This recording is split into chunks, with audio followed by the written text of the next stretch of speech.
माता की जय। वंदे मातरम। जय हिंद मित्रों।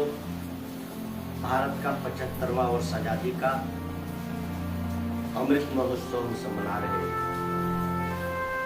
वास्तव में राष्ट्रभक्ति क्या है?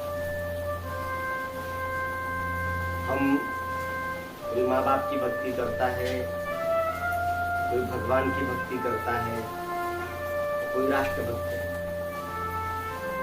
भक्ति का मतलब सेवा करना, उनको प्रसन्न करना। माँ बाप की सेवा करते हैं तो माँ बाप प्रसन्न होते हैं।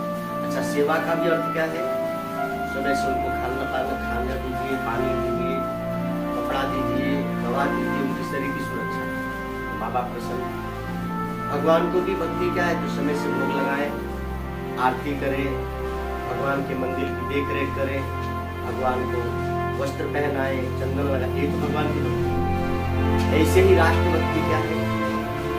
राष्ट्र की सुरक्षा करना, धर्म की सुरक्षा करना, राष्ट्र को संपन्नता के मार्ग पर ले जाना, ये राष्ट्र।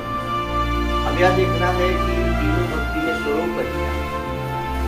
कोई माता पिता का भक्त है, कोई भगवान का भक्त है, कोई राष्ट्र का भक्त है। इन तीनों में श्रेष्ठ को ध्यान देने योग्य क्योंकि अमृत महोत्सव है आज, आजादी का 75वां वर्ष। माँ बाप की भक्ति करना बहुत अच्छा है, लेकिन माँ बाप का भक्त भी सुरक्षित राष्ट्र में ही तो रहता है। भगवान की भक्ति करना बहुत अच्छा है, लेकिन इतिहास गवाह है, जब आक्रांत हमारे देश पर आए तो अनेक मंदिरों को तोड़ा गया। यानी यदि ध्यान पूर्वक अध्ययन किया जाए और विचार किया जाए तो सर्वोपरि राष्ट्रभक्ति है। जो राष्ट्र की सुरक्षा के लिए बलिदान हो गए, जो राष्ट्र की सुरक्षा के लिए अपने आप को शहीद कर गए, मानो उन्होंने सब भक्ति कर ली। उन सब भक्तों पर उन्होंने उपकार कर दिया जो मंदिर में भक्ति करते हैं। उन सब भक्तों पर उन्होंने उपकार कर दिया जो माँ बाप की भक्ति करते हैं, जो धर्म का ज्ञान प्रचार प्रसार करते हैं। उन सबसे श्रेष्ठ है वो राष्ट्रभक्त, जो अपने राष्ट्र की हित के लिए, राष्ट्र की रक्षा और सुरक्षा के लिए बलिदान होते हैं। तो हम आप सभी से आज इस पावन पर्व पर निवेदन करते हैं कि ऐ भारत के नौजवानों, ऐ भारत के होनहार बेटियां, ऐ बच्चों, आप सभी को चाहिए हम राष्ट्रभक्त बने। राष्ट्रभक्ति करने वाला माँ बाप की भी सेवा कर लिया, धर्म की भी सेवा कर लिया और भगवान की भी भक्ति कर लिया। यदि हम राष्ट्र की सुरक्षा में लगे हैं तो मानो इस राष्ट्र के अंदर जितने मंदिर में पूजाएं हो रही हैं उसमें आपका योगदान है। हम राष्ट्र की भक्ति करते हैं, राष्ट्र की सुरक्षा में लगे हैं।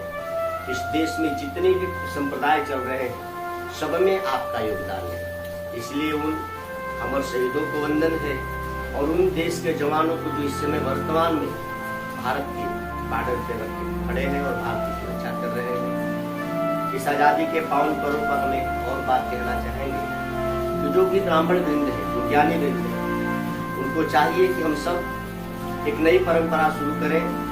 हर आजादी के 15 अगस्त और 26 जनवरी को अमर शहीदों की आत्माओं के लिए भी एक हवन किया जाए, संकल्प किया जाए। जिन्होंने इस देश की आजादी के लिए अपने बलिदान दी, ये परमात्मा उनकी आत्मा आनंद में रहे, ज्ञान में रहे, उनकी आत्मा परमात्मामय होकर दी जाए। इसके लिए ब्राह्मणों की एक नई पहल करनी चाहिए।